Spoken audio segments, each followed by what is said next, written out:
Olá pessoal, voltamos para iniciar o segundo capítulo, sobre terminologia básica, e nessa aula, vamos conhecer e entender as partes e dimensões lineares de uma embarcação. Mas antes de começar, se inscreva no canal, e ative as notificações, para que você seja alertado quando eu postar um novo vídeo. E se você quiser reforçar seus estudos, no final do vídeo você pode adquirir o acesso para nosso material no site.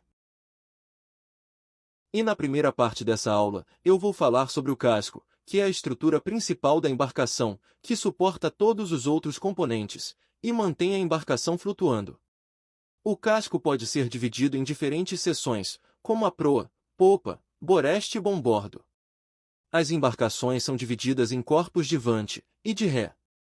Quando você está a bordo da embarcação, a vante é quando você está na parte da frente dela, e a ré é quando você está na parte de trás.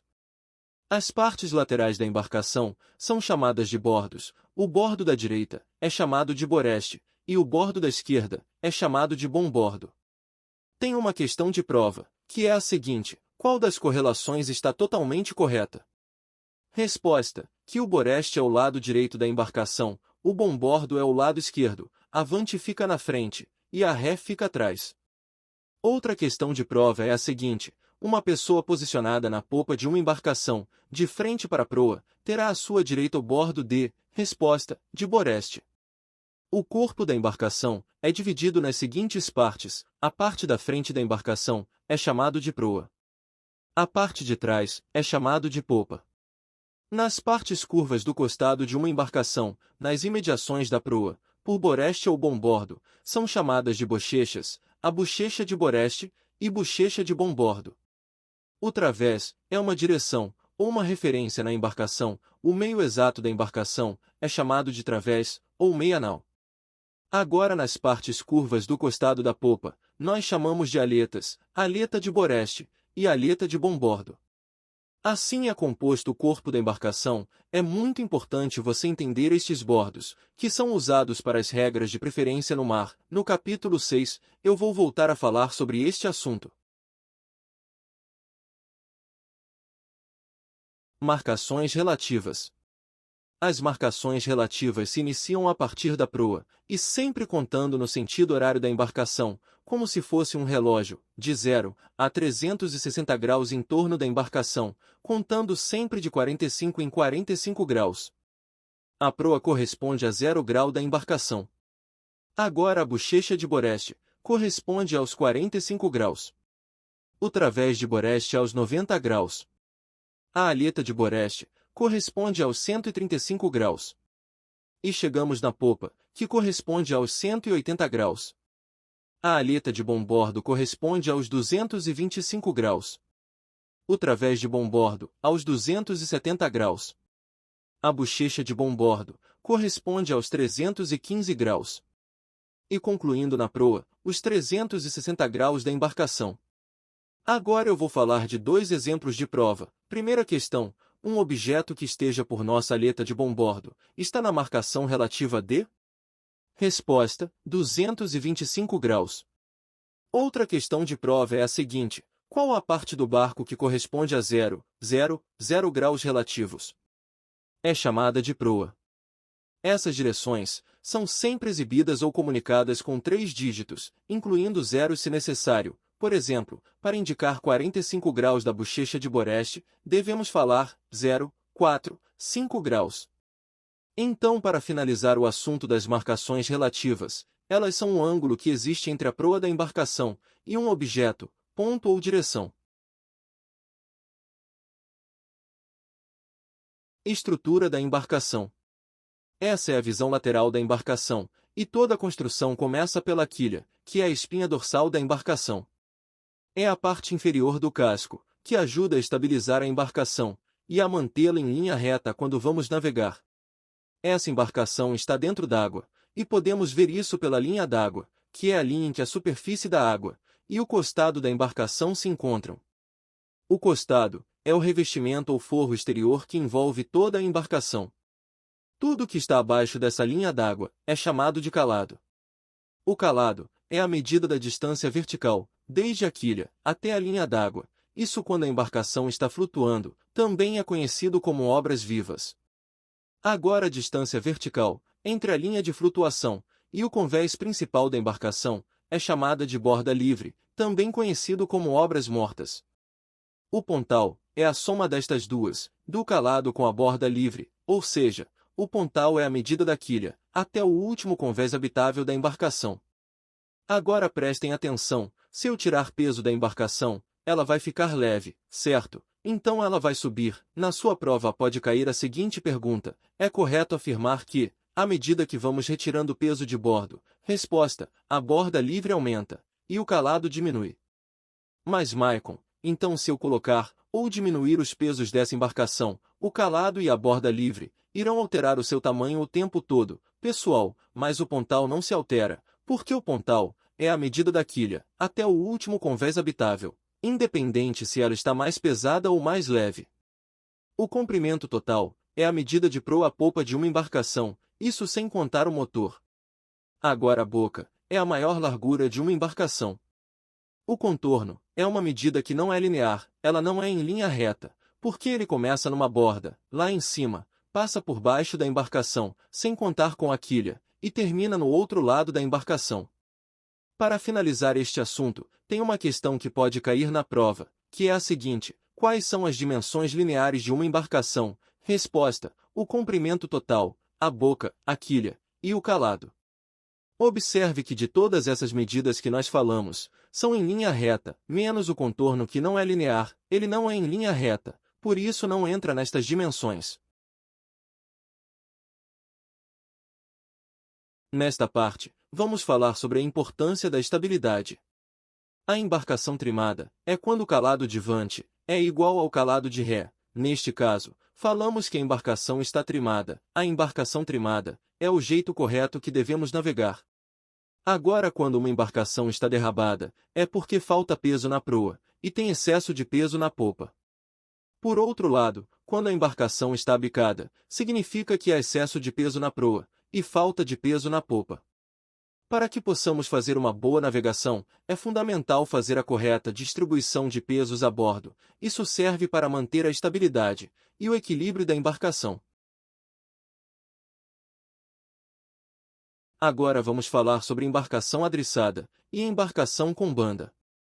São dois fatores que devemos prestar atenção e dividir os pesos adequadamente a bordo, como a carga ou os passageiros, isso levando em consideração as características da sua embarcação, para ter boas condições de navegar. Quando a embarcação está equilibrada e não apresenta inclinação transversal, é dito que ela está adriçada. Agora, quando uma embarcação inclina transversalmente, devido à movimentação de peso, como no embarque ou desembarque de carga ou passageiros, é dito que ela está com banda. É muito importante manter a distribuição de pesos equilibradas entre as laterais da embarcação, isso para evitar inclinações excessivas e garantir a estabilidade durante a sua navegação. O alquebramento e contra-alquebramento também acontece pela má distribuição de pesos e pode causar deformações no casco da embarcação. O alquebramento pode ocorrer pela maior concentração de pesos nas extremidades, na proa e na popa da embarcação, provocando uma curvatura longitudinal, com convexidade para cima. Então, se cair na prova a pergunta que um barco com muito peso na proa e popa, e pouco peso à meia nau, está correndo perigo de quebrar ao meio, em caso de enfrentar ondas fortes e altas, nesta situação falamos que ela está com alquebramento. Agora o contra-alquebramento é provocado pela maior concentração de pesos no centro da embarcação, meia nau, e pouco peso na proa e na popa, podendo vir a quebrar ao meio em caso de mau tempo. O contra-alquebramento se caracteriza por uma curvatura longitudinal, com a convexidade para baixo. Então, se cair na prova a pergunta, quando ocorrer uma maior concentração de pesos no centro da embarcação, provocando uma curvatura longitudinal, com a convexidade para baixo, é chamado de? Resposta: contra-alquebramento. Cabos de atracação e desatracação. Os cabos usados para amarrar uma embarcação no cais, trapiche ou porto são chamados de espias. Como se chama a ação de prender ou amarrar uma embarcação a um cais ou trapiche? Resposta: atracar. Mas o que são espias e para que servem? São cabos de amarração, usados na faina de atracar uma embarcação. Faina no linguajar marinheiro, é o mesmo que a ação. Uma informação importante, para a Marinha do Brasil, nada é chamado de corda, tudo é chamado de cabos. Eu vou falar do nome de alguns deles no decorrer deste vídeo, e de outros capítulos. As espias devem ser amarradas nos cabeços, que são peças fixadas ao cais, que servem para prender as espias das embarcações quando atracadas. As espias também têm seus nomes. Quais são as principais espias para amarrar uma embarcação no cais? Os lançantes, os springs e o través. A Marinha do Brasil diz que para amarrar uma embarcação completa, ela é composta por 5 espias que acabamos de falar. Pessoal, uma dica: tudo que está escrito em preto são questões idênticas à da prova, e o que está escrito em negrito é a alternativa de resposta, por isso é importante fazer os questionários no site. Segunda parte dos cabos de atracação e desatracação. A espia de través evita que a embarcação se afaste do cais. É a espia que sai da embarcação, perpendicularmente ao cais. Os cabos passados do barco ao cais, partindo da proa, e dirigindo-se para avante, e partindo da popa, e dirigindo-se para ré, são chamados de lançantes. Os cabos passados do barco ao cais, partindo de proa, e dirigindo-se para ré, e partindo da popa, e dirigindo-se para avante, são chamados de springs. Há agora uma providência simples, que organiza a embarcação, a torna mais segura, é aduchar os cabos. O que significa aduchar na linguagem marinheira? É enrolar os cabos em voltas grandes, para melhorar a forma de amontoar o cabo para guardá-lo. Qual a melhor forma para guardarmos os cabos a bordo? Resposta: o aduchamento. Neste assunto, vamos falar de fundear e suspender. O ato de parar uma embarcação, prendendo-a a uma âncora, que será fixada em determinado local, é chamado de fundear. Na prova pode estar escrito âncora ou ferro, os dois estão corretos. E o cabo que amarra a embarcação na âncora é chamado de amarra, e temos 3 tipos: as amarras de cabo, as de corrente, e a mista, que tem cabo e corrente. Para evitarmos de perder o ferro, devemos nos habituar a fixar nele um cabo fino chamado de arinque. Pessoal, esse é mais um nome de cabo, que é aguentado na superfície, por um objeto flutuante denominado boia de arinque. Questão da prova: para que serve a boia de arinque? Resposta: para indicar o local onde a âncora está no fundo. E qual a quantidade de amarra eu preciso ter na minha embarcação? A regra simples, para se determinar a quantidade de amarra, a que se usa para fundear normalmente é de, no mínimo 3 vezes a profundidade do local, isso em tempo normal. Ou quando houver risco de mau tempo, ou fundeio demorado, a regra para se determinar o comprimento da amarra será com comprimento aproximado, de 5 vezes a profundidade do local. Agora suspender, é o ato inverso a fundear. Suspender em manobra é sair com a embarcação do local de fundeio, recolhendo a âncora. Quando vamos suspender o ferro, ele estará marcado pela boia de arinque, e para se pegar uma boia, devemos aproar a embarcação a ela, com pouco segmento, dependendo da altura da embarcação. Podemos utilizar um dispositivo, para ajudar na faina de pegar a boia, o qual chamamos de croque. O croque é constituído de uma haste com gancho, que serve para auxiliar nas manobras de atracação, e para pegar a boia. Em seguida arrancamos o ferro do fundo, e içamos o mesmo para bordo da embarcação. Fundeadouro. Para fundear, devemos aproximarmos do local de fundeio, contra o vento e a correnteza, com o motor em neutro, apenas com o segmento para avante, e no local escolhido para fundeio, acionamos máquinas a ré, e largamos o ferro somente quando o barco começar a ter segmento para ré. Também é importante que o local tenha uma profundidade adequada, para que a nossa embarcação não encare na baixa-mar. Vamos falar mais a fundo sobre baixa-mar, lá no capítulo 8, que será sobre tábua de marés. Um bom lugar para se fundear é um local com boa tensa, que é como chamamos o tipo de fundo, ou seja, a qualidade do fundo de um rio ou mar. Para um bom fundeio, é necessário que o fundo seja sempre de areia, lama ou cascalho, ou uma combinação deles. Questão de prova: deve-se fundear a embarcação de esporte e recreio, com a âncora Danforth, evitando os fundeadouros de... Resposta: areia dura. Mas Maicon, o pior local não seria o fundo que contém pedra. Pessoal, o fundo de pedra, a Marinha do Brasil entende que isso é o óbvio, por isso que a resposta correta da prova é areia dura.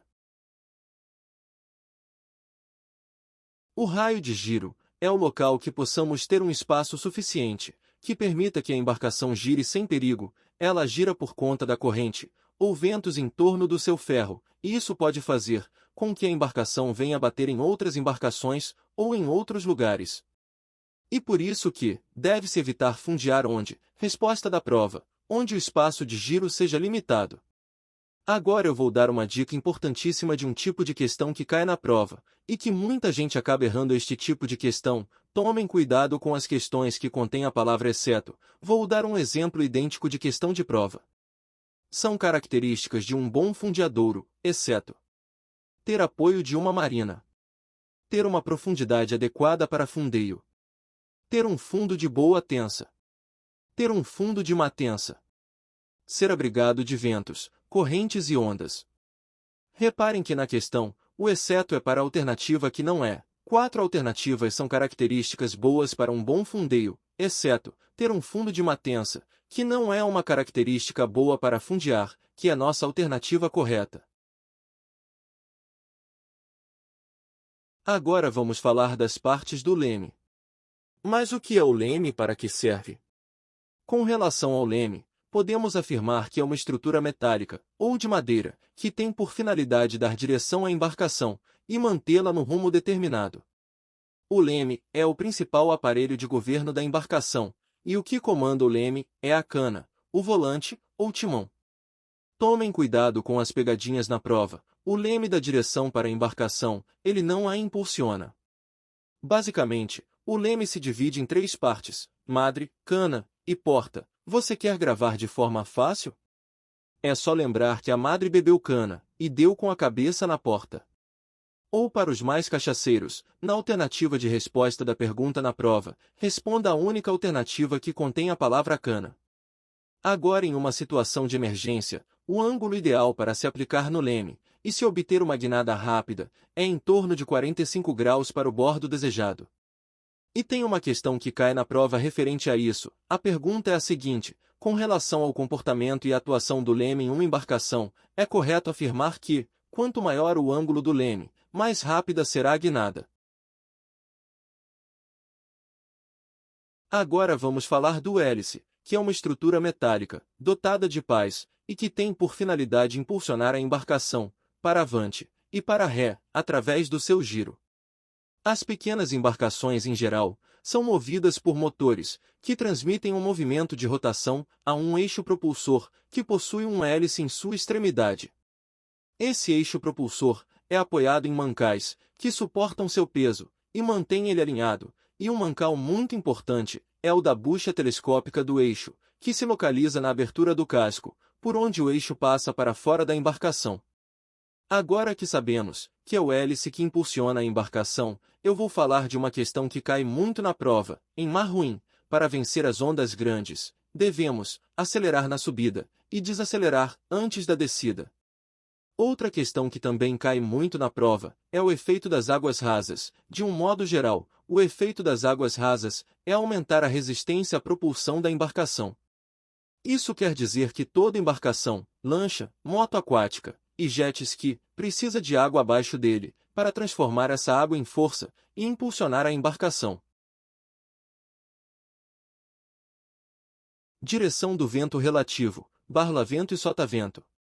O barlavento é por onde o vento entra na embarcação, e o sotavento é por onde o vento sai. Aqui podemos ver o exemplo, que o vento está entrando pela proa e saindo pela popa, ou seja, o barlavento está entrando pela proa e sotavento está saindo pela popa da embarcação. Uma dica de prova sobre abandono de embarcação é uma questão que diz assim: ao pularmos na água, em uma faina de abandono, deveremos fazê-lo por barlavento. Pessoal, e vocês sabem por que devemos fazer desta forma? Se caso a gente precise pular desta embarcação, por qualquer motivo, temos que pular na água, pelo lado que entra o vento, Porque se pularmos por sotavento, tem uma grande possibilidade da embarcação vir para cima da gente, então só abandone a embarcação, por barlavento. Atracação. Nesta parte de atracação, eu vou dar uma dica muito importante, que temos que prestar atenção, no ângulo de chegada no cais da embarcação, mas antes, precisamos saber que VCP é a abreviação de vento ou corrente perpendicular ao cais, então quando eu falar VPC, é a abreviação na qual de onde o vento ou a corrente está vindo. Em uma atracação, devemos nos aproximar do cais, formando entre o rumo do barco e o cais, um ângulo oblíquo, e na medida possível, sempre contra o vento e a corrente. Agora, olha o linguajar da prova. Agora que sabemos que devo atracar sempre contra a corrente ou vento, e passo um cabo dizendo para avante, e outro dizendo para ré. Nessa expressão, dizendo, quer dizer na direção. Veja essa espia da proa, não está indo para frente, ela está dizendo para avante. Agora a espia da popa, não está indo para trás, ela está dizendo para ré. Dizendo no linguajar marinheiro, quer dizer na direção. E um fator, que não altera a ação de manobra de uma embarcação, é a salinidade da água.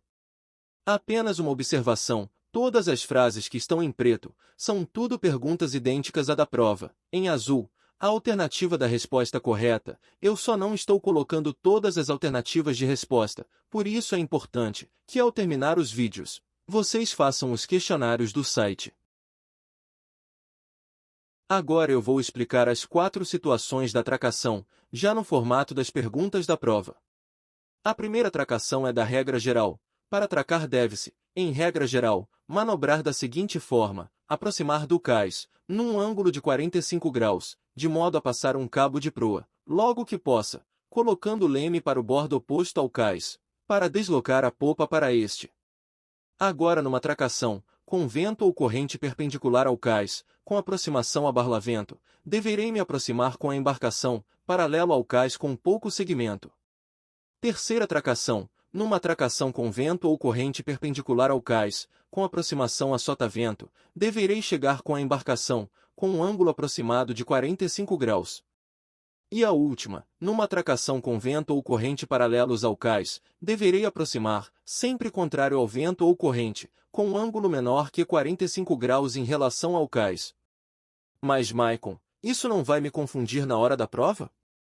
Pessoal, notem nas questões, 3 delas possuem o numeral 45, menos a atracação a barlavento, que não tem. A dica é a seguinte, gravem apenas a questão da barlavento, que a resposta dela é a paralela ao cais, com pouco segmento.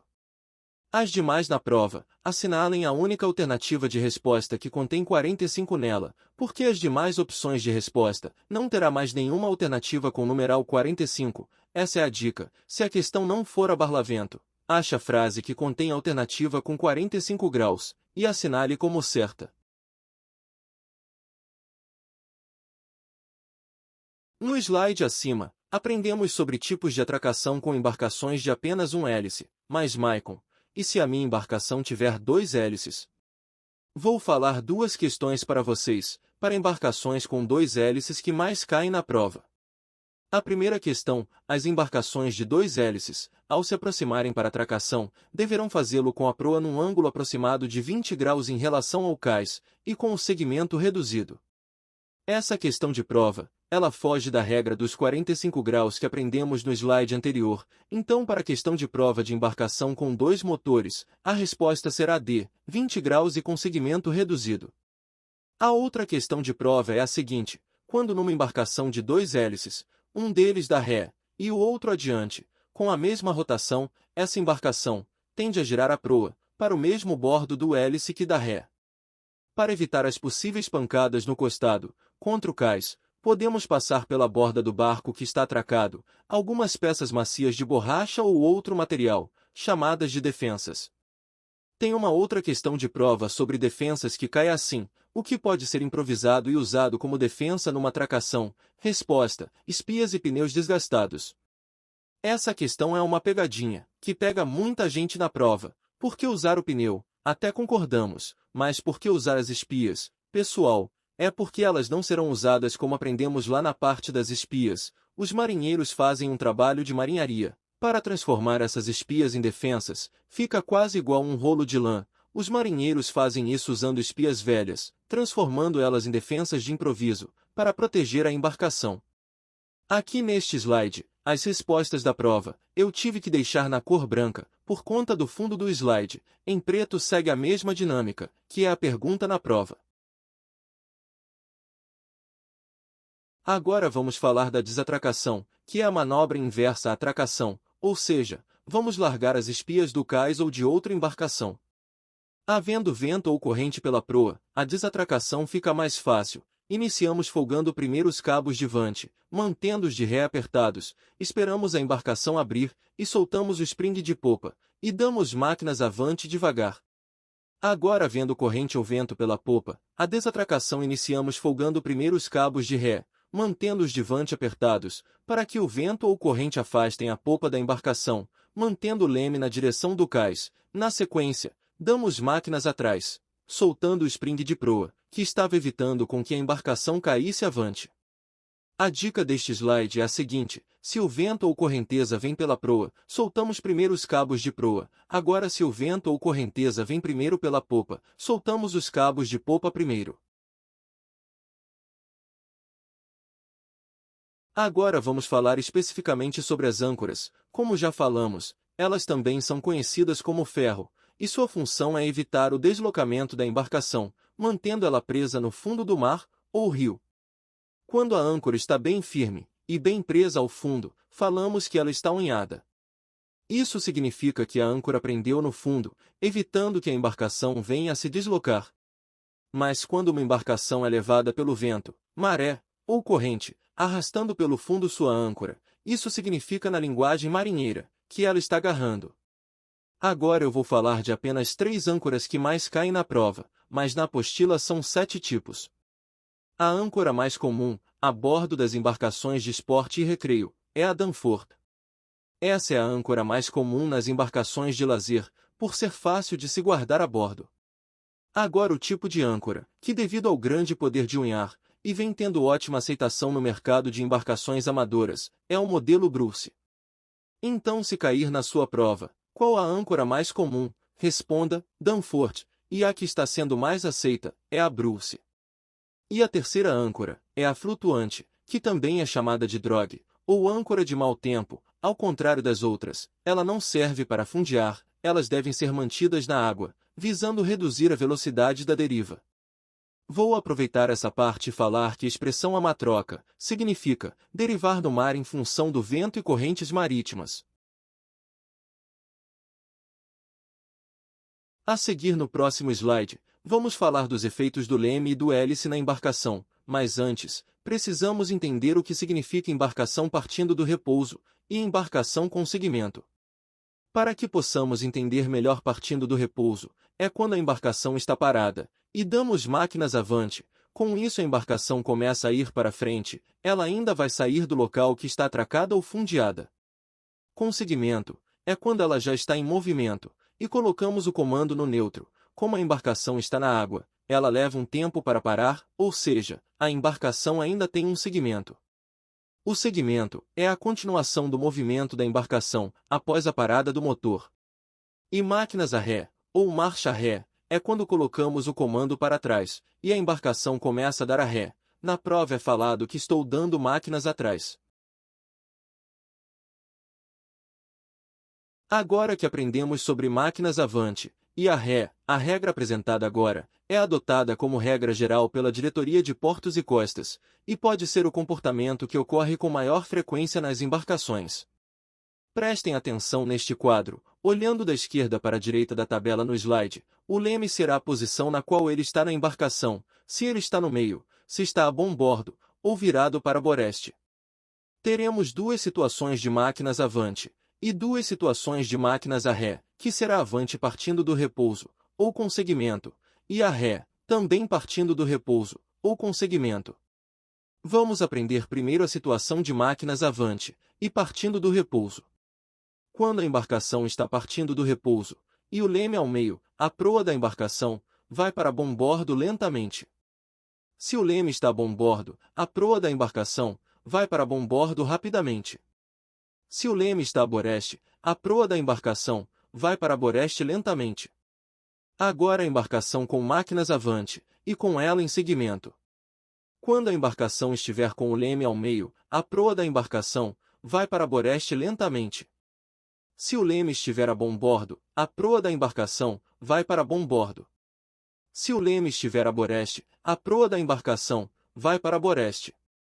Na próxima regra, é a embarcação dando máquinas a ré, partindo do repouso.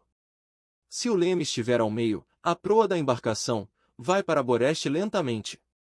Se o leme estiver a bom bordo, a proa da embarcação vai para a boreste muito lentamente.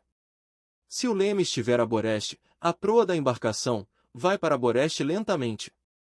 Na próxima regra, é a embarcação dando máquinas a ré, com seguimento.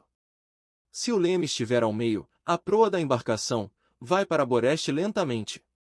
Se o leme estiver a bom bordo, a proa da embarcação vai para a boreste rapidamente. Se o leme estiver a boreste, a proa da embarcação vai para a boreste lentamente. Pessoal, essa parte é realmente um pouco complicada, então a dica que posso falar para vocês: pausem o vídeo e gravem com calma. Também façam os questionários, que lá tem várias destas questões, porque isso vai cair na sua prova. Neste assunto vamos falar de alguns nós e voltas que caem na prova. Na apostila são 11 tipos, mas aqui eu vou falar apenas os que escutei dos meus alunos que já fizeram a prova, mas isso não quer dizer que os outros nós não possam cair. Lembrando que os vídeos que estou colocando aqui no canal são apenas um resumo para a prova de arraiz amador e motonauta. Aqui neste slide eu vou falar de apenas 4 nós. O primeiro é o nó de meia volta, e sua principal função é servir como uma base ou parte de outros nós. O segundo é o nó de escota. Ele é usado para unir, ou seja, para emendar dois cabos de diferentes bitolas. O nó direito é usado para unir, para emendar dois cabos de bitolas iguais, ou seja, estes cabos têm as mesmas espessuras. O último nó é o laís de guia. É um nó muito usado para amarrar embarcações pequenas ao arganel de uma boia. É um nó muito útil a bordo, que pode ser desfeito com facilidade, e serve para fazer uma alça e prender a espia a um cabeço no cais. Esse cabo é chamado de laís de guia. E chegamos no final de mais um capítulo. Sobre o material de estudos, os questionários, são mais de 800 questões de assinalar, na qual a resposta da questão é informada na hora, se está certa ou errada, como no exemplo do vídeo na tela, que está mostrando como é dentro da plataforma no site. Estas provas são quase idênticas à que você irá fazer na Marinha do Brasil. Para adquirir o material, basta fazer o pagamento via Pix no QR Code que está na tela, e enviar o comprovante de pagamento, com seu e-mail e CPF, para o nosso e-mail ou WhatsApp. Você pode dar um pause no vídeo para fazer isso. Iremos responder, informando seu login e senha, para acessar o simulado, e a apostila completa em formato PDF. A liberação do material ocorre em aproximadamente 45 minutos, de segunda a sexta-feira, das 8 até às 17 horas. Esse material ficará disponível por 1 ano. Queria pedir um favor a você, para curtir e fazer um comentário no vídeo, nem que seja apenas seu nome e a sua cidade, ou alguma sugestão para atualização. Pessoal, muito obrigado por me acompanharem, Deus abençoe, um forte abraço e até o próximo vídeo.